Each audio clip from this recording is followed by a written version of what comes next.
Hello, this is Robert Crowther at Discovery Institute in Seattle, Washington, and I am here today with Bruce Chapman, who is the founder of Discovery Institute and currently the chairman of the board. He's been involved in politics and public policy for his entire life, from local politics like serving Seattle City Council all the way up to working in the Reagan administration and as the head of the U.S. Census Bureau at one point. He has just recently published the book Politicians, the Worst Kind of People to Run the Government Except for All the Others. Why don't you hold it up so people can get a good look? Shameless promotion. Shameless self-promotion, that's the best kind. So we are doing a series of just short discussions, some questions related to things covered in the book and related to politics, public life, and so on. Thanks for talking with us today, Bruce. That's great. First, I have a question for you about, is it fair to call you a civil servant, or is it more accurate to say politician, and what is the difference?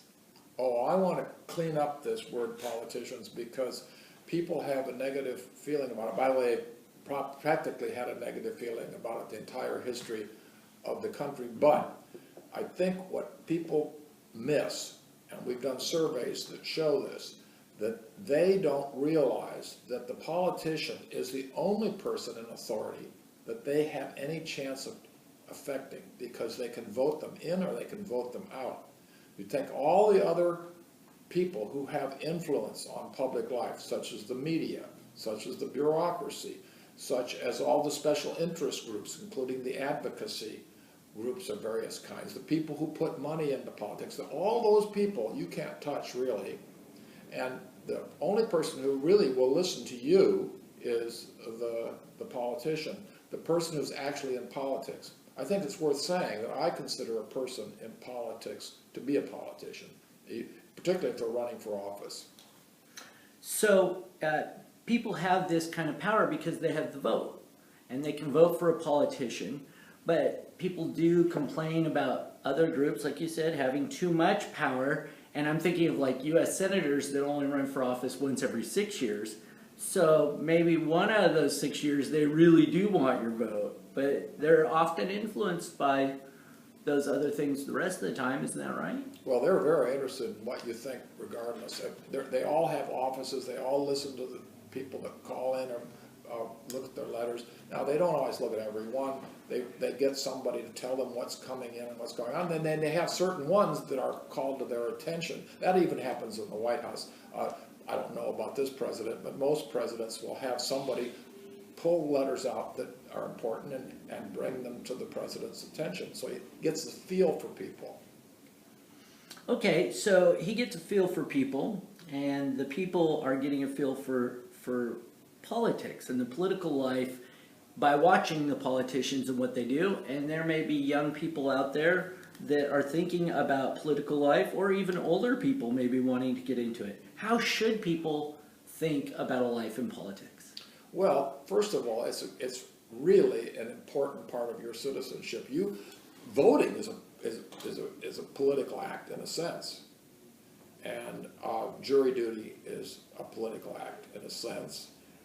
So anytime you take part in a public program, for example, we have 500,000 elected officials in this country. Think of that. 500,000. 500,000, starting from the school board to the city hall to state government, all those different levels of government, right up to the presidency. Well, that's a lot of people. Now, not only 500,000 individuals, but 500,000 or 2 million more who run for those offices and don't make it. They're all giving us a great service. It's a great service to run for office. I don't think people understand that. Of course, they're ambitious, they have motivations, they want to do something, but a lot of times they really just want to help their community. That's a major motivation. That's very efficient for us as citizens, to have other citizens who are willing to take that responsibility. What I'm trying to do is encourage people, particularly young people, to think about whether they could do it. Why not? A lot of people, it turns out, have never given it a thought. It never has crossed their mind. But some of the best people should think about it because they're needed, particularly right now. Okay. when they think about that as a young person, trying to figure out what they're going to do, maybe they're interested in politics, or maybe they just have a particular issue they're really impassioned about, what would be your most important piece of advice for a young person who wants to learn about and get involved in the political process? Well, of course, you should read about it. I think we should talk about the fact that a lot of young people do not learn much about what we used to call civics, the history of government, how it operates. A lot of the prejudice against politicians is based on the fact that people don't know how the government operates. They have all these stories that they hear in the media, and they imagine that they're true.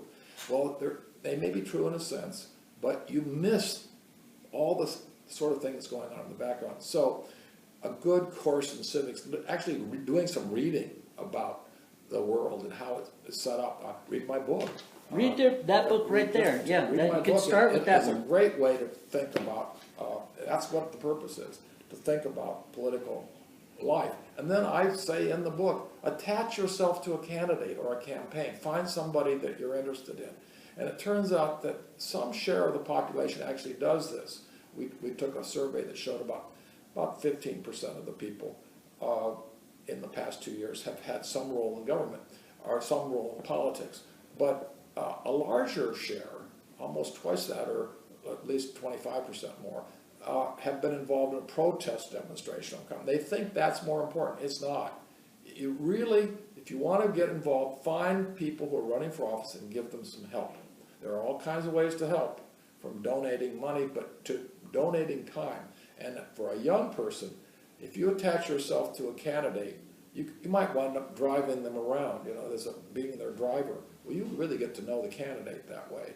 And you can do so many other things and find friends there too. You make a great networking opportunity to find other people who are interested. That's also a way to plumb in your own head.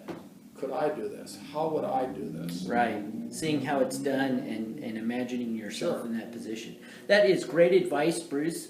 Appreciate it. We are going to sit down and do a few more of these little question and answer sessions for your book, Politicians. It's available at Amazon.com. That's the easiest way to get it. To find out more about it, you can go to the Discovery Institute website at discovery.org and search for Politicians. There are articles about it, articles by Bruce related to it, and all the other programs at the Institute. So thank you very much for being with us again, Bruce. Thank you, Ron.